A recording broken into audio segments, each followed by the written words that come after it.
मोहोळ बस स्थानकासमोर छत्रपती संभाजी महाराज यांचा बसवण्यात आलेला पुतळा अधिकृत आहे किंवा कसे याच्याविषयी आम्ही सदर जागा जी NHAIच्या अधिकृत अधिकाराखाली आहे त्यांच्याकडे प्रकल्प संचालक NHAI यांना पत्र दिलेलं आहे की सदर जमीन ही राष्ट्रीय महामार्ग प्राधिकरणाच्या मालकी अधिकरणाखाली आहे का, तसंच सदर पुतळा बसवण्याकरता त्यांनी अधिकृत परवानगी दिलेली आहे का आणि या संदर्भामध्ये त्यांची पुढची भूमिका काय आहे याच्याविषयी आपण माहिती मागवलेली आहे। त्याचप्रमाणे सद्यस्थितीमध्ये सदर पुतळ्याच्या सुरक्षेच्या अनुषंगाने आम्ही सफिशियंट बंदोबस्त नेमलेला आहे।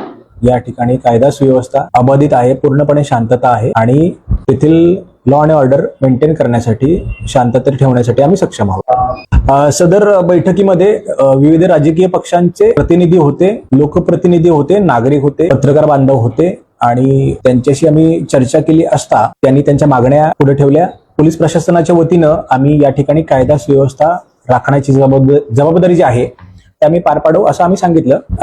त्याचप्रमाणे त्यांचे अन्य जे मुद्दे होते ते अन्य विभागाशी निगडीत असल्यामुळे सदर मुद्द्यांबाबत अन्य विभागांच्याकडून अधिकृत माहिती मिळणं अपेक्षित आहे। या ठिकाणी आम्ही 2 RCP, 1 QRT, आम्ही स्वतः आमचे PI साहेब, त्याचप्रमाणे एक 7 अधिकारी आणि 50 कर्मचारी त्या ठिकाणी तैनात आहेत। आम्ही याच्याविषयी नियोजन केलेलं आहे। कोणत्याही प्रकारे गैरप्रकार, कोणताही प्रकार घडणार नाही याची आम्हाला खात्री आहे। आम्ही यासाठी सक्षम आहोत। याविषयी आमचा तपास चालू आहे। आमच्याकडे खात्रीशीर माहिती येतात, तथ्य आधारित ऑब्जेक्टिव्ह फॅक्च्युअल माहिती आम्ही आपल्याला देऊ। त्याचप्रमाणे कोणतीही कायदेशीर प्रक्रिया केल्यानंतर त्याच्याविषयीची माहिती आम्ही आपल्याला देऊ। सद्यस्थितीमध्ये मात्र याचा तपास किंवा याच्या अनुषंगाने चौकशी चालू आहे। नागरिकांना आवाहन करेन की मोहोळ सोलापूरला एक चांगला सांस्कृतिक वारसा लाभलेला आहे।